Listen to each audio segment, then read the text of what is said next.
દેવી દેવતાની શક્તિ જ્યારે તમારા શરીરમાં પ્રવેશ કરે છે ત્યારે આ ભાગોમાં દુઃખ થવા લાગે છે. જ્યારે કોઈ પણ ઈશ્વરીય શક્તિ તમને મળી હોય અને એ શક્તિ તમને ખબર ના પડતી હોય, એ શક્તિને તમે ઓળખી ન શકતા હોય કે આ શક્તિ મારા આ ભાગમાં મને દર્દ થાય છે, કઈ શક્તિ હશે? આંખો દુખે છે, માથું દુખે છે, પગ દુખે છે, હાથ દુખે છે, કમર દુખે છે. તો આવા અંગોમાં તમને દર્દ થાય છે, દુઃખ થાય છે, થોડા ઘણું હલકું માથું ભારે વજન રહે છે, ગરદનમાં વજન રહે છે, આંખોમાં પાણી, બગાસા, ઊંઘ, આ બધું તમને આવતું હોય તો તમારે કઈ રીતે સમજવાનું કે કઈ શક્તિ છે, કયા પ્રકારની શક્તિ છે, શું કહેવા માગે છે, અને કઈ શક્તિને મને ખબર નથી પડતી કે હું એને ઓળખી નથી શકતો.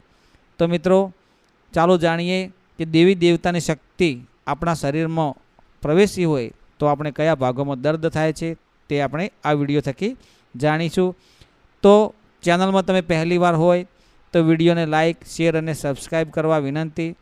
આ માહિતી તમારા બીજા મિત્રોને શેર કરજો. તમે બધા જ મિત્રો હેમખેમ સર્વ કુશળ મંગળ હશો તેવી ગુરુદેવ અને માતાજીને હું પ્રાર્થના કરું છું. પહેલું અંગ છે માથું એટલે કે કપાળ. તમારું જે યાજ્ઞા ચક્ર છે ત્યાં આગળ કોઈ શક્તિ આવીને બેસી જાય છે તો કપાળના ભાગમાં થોડું થોડું માથું દુખતું લાગે છે. યાજ્ઞા ચક્ર જાગૃત થાય એટલે તમે ભૂતકાળ, ભવિષ્ય અને વર્તમાન જે થવાનું હોય કે થઈ ગયું હોય તે તમે બધું જાણી શકો છો. વર્તમાનમાં ચાલી રહેલી ઘટનાઓ પણ તમે કોઈને જણાવી શકો છો. જ્યારે આ આજ્ઞા ચક્ર જાગૃત થાય ત્યારે જે દેવી શક્તિ એ જગ્યાએ આવીને બેસી હોય એ શક્તિ તમારા શરીર ઉપર કબજો કરે છે અને એ વખતે તમારું જે શરીર છે એને એક્ઝેટ કરવા માટે, એની વ્યવસ્થા કરવા માટે થોડો સમય લગાડે છે. પણ જે તમે ભક્તિ કરી રહ્યા હોય, જે તમે પૂજાપાઠ કરી રહ્યા હોય, જે તમે મંત્ર કરી રહ્યા હોય એનો તમે નિત્ય અને નિસ્વાર્થ ભાવથી ભક્તિ કર્યા જ જજો, એનું ફળ તમને ચોક્કસ મળે છે. બીજું છે આપણો જે પાછળનો જે ભાગ છે ગરદન, ત્યાં આગળ તમને વધારે પડતો વજન આવી ગયો હોય, વધારે પડતો તમને દુખાવો થતો હોય અને તમને એવું લાગે કે મારા ઉપર કોઈ વધારે પડતો વજન કોઈએ મૂકી દીધો છે, એટલે આ અર્થ એવો છે કે કોઈ દેવી શક્તિએ, કોઈ ઈશ્વરી શક્તિએ એનો પ્રભાવ તમારા શરીર ઉપર ત્યાં આગળ તે જાગૃત થઈ છે. ત્યાંથી જ તમે જે કંઈ ભૂત, ભવિષ્ય, વર્તમાન જે થવાનું હોય તે તમે બધું આજ્ઞા ચક્ર અને તે શક્તિ દ્વારા તમે જાણી શકો છો જનહિતના કલ્યાણ માટે. મિત્રો, ગરદન ઉપર જ્યારે વજન પડવા લાગે, જ્યારે તમારું માથું હલકું થવા લાગે ત્યારે સમજવાનું કે એ શક્તિએ તમારા શરીર ઉપર કબજો કર્યો છે. બીજું છે આંખો. આંખોમાં જ્યારે તમને શક્તિ મળે છે, કોઈ દિવ્ય શક્તિ તમને પ્રાપ્ત થાય છે તો તમે ધોળા દિવસે પણ ખુલ્લી આંખે તમે કોઈ પણ નકારાત્મક શક્તિને જોઈ શકો છો, જેમ કે ભૂત, પિચાચ, અક્ષિણી, અને કોઈ સકારાત્મક શક્તિ હોય તો દેવદૂત હોય, કોઈ દેવ હોય, કોઈ શક્તિ હોય. જેમ કે શ્વાનને એટલે કે કૂતરાને કોઈ પણ શક્તિનો ભાસ થઈ જાય છે, કોઈ પણ આહવાન થતું હોય તો એને કેવું દેખાઈ જાય છે. કોઈ નકારાત્મક શક્તિ હોય તો દેખાય, કોઈ સકારાત્મક પોઝિટિવ શક્તિ હોય તો કૂતરાને દેખાય. એટલે એવી રીતે દિવ્ય દ્રષ્ટિ તમારી જો ખુલી જાય તો તમે ભૂત, ભવિષ્ય અને વર્તમાન ત્રણેય કાળનું તમે જોઈ શકો છો. અને જે હજારો યોજન સુધી કે જેનો કોઈ અંતર જ ના હોય ત્યાં સુધી તમે કોઈ પણ પ્રકારનું તમે દિવ્ય ચિત્ર, ચલચિત્ર તમે જોઈ શકો છો.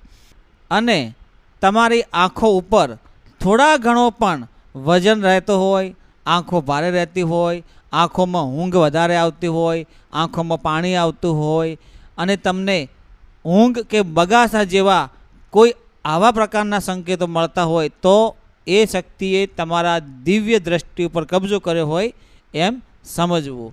બીજી એવી શક્તિ છે કે જે તમારું ગળું, જ્યાંથી તમારો અવાજ નીકળે છે, સ્વર પેટીમાંથી તમારો અવાજ નીકળે છે, તમે જે બોલો છો, તો કોઈ એવી શક્તિ તમને પ્રાપ્ત થઈ હોય અને કોઈ શક્તિ એ દેવી હોય, દેવતા હોય, એ શક્તિએ તમારા ગળામાં વાસ કર્યો હોય તો ગળું તમારું ભારે થાય, અવાજ ઘેરો બની જાય, તમે જે બોલો એવું થઈ જાય. સારું બોલો તો સારું થાય અને કદાચ ખરાબ બોલો તો કોઈનું ધનોત નીકળી જાય. તો તમે ઘણી વખત સાંભળ્યું છે કે ઘણા ઋષિમુનિઓ મૌન વ્રત ધારણ કરે છે. કેમ? કે એમના બોલવાથી કોઈનું સારું ભલું થઈ જાય એટલા માટે મૌન જ રહે છે. તમને કદાચ જો આવી શક્તિ મળી જાય તો તમે બને એટલું ઓછું બોલવાનો પ્રયત્ન કરવાનો. કારણ થવું ના થવું એ તો ઈશ્વરીય શક્તિની હાથની વાત છે, પણ આપણાથી કદાચ કોઈ બોલાઈ જાય તો એવું થવા લાગે તો એના પાપના ભાગીદાર બની શકીએ છીએ. તો જ્યારે આ શક્તિ આપણને મળે તો એને ખૂબ સાચવ્યાની અને કોઈ સારા ઉપયોગમાં થાય એવા મીઠી વાણી બોલવી, હળવી વાણી બોલવી, સારો સ્વભાવ રાખવો અને જેવું તમે બોલો ધર્મનું, જનનું કલ્યાણ થાય એવું બોલજો, જેથી કરીને આપણા ધર્મનો જય થાય. બીજું છે મિત્રો કાન. કાનથી તમને સંભળાય અને જો તમને શક્તિ, દેવી શક્તિ પ્રાપ્ત થઈ હોય તો કાનમાં થોડા ઘણું હલકું છું દર્દ થાય છે. તો જે દેવી દેવતાની ભાષાઓ હોય, પશુ પક્ષીઓની ભાષા હોય કે જે કોઈ વગાડ્યા વગર પણ અવાજ આવે, કોઈ બોલ્યા વગર પણ તમને સંભળાય, આવી દેવી શક્તિથી તમને કોઈ પણ ભાષાની તમને ખબર પડવા લાગે તો સમજવાનું કે દિવ્ય શક્તિ તમને તમારા કાનમાં પ્રાપ્ત થઈ છે.